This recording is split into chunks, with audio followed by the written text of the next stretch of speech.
Another project na naman, no? Power washer, no? Super stock. Paglipasan ng panahon, kailangang i-restore. Ang daming kulang, oh. Kulang siya ng pulley, flywheel. Ganito yan, oh. Ayan. Pulley, flywheel. Wala din siyang valve cock, spray valve, no? Ganito yan, oh. Ayan. Ayan. Wala din siyang pressure gauge. Ganito yung pressure gauge yan.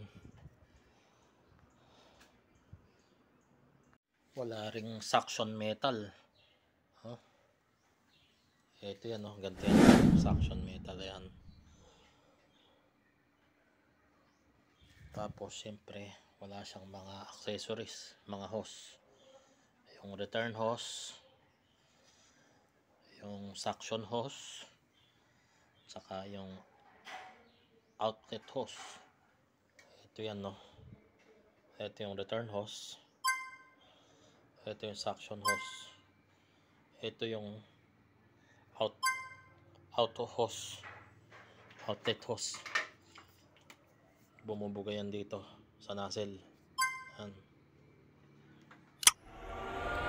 I-recondition natin to. Papalitan natin yung loob nyan. Pati yung mga check valve yan, no? Palitan na rin yan. So tingnan natin kung mare-repair pa to. Pag umikot, okay pa yung plunger. Pero pag hindi na, wala na.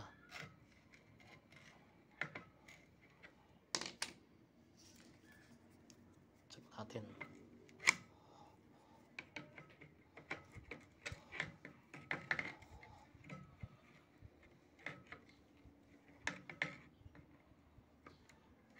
Naikot pa. Okay pa yung plunger. Magalaw pa eh.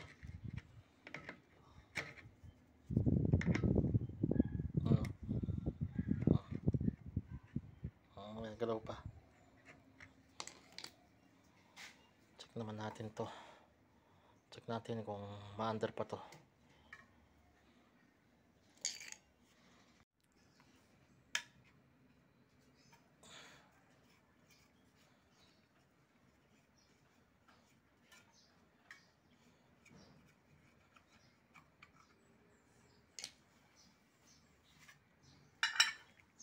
Okay pa, buo pa.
Check natin kung ma-under pa.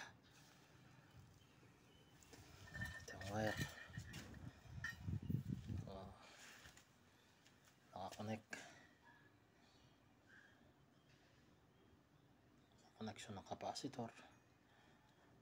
Say 1, say 2.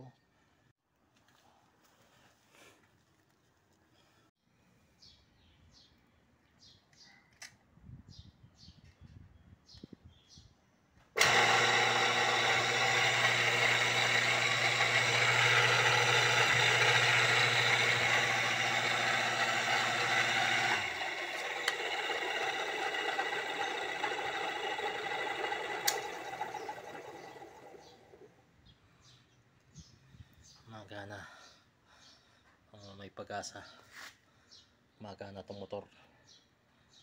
So abangan nyo, re-restore natin to, kukumpletuhin lang natin yung mga parts.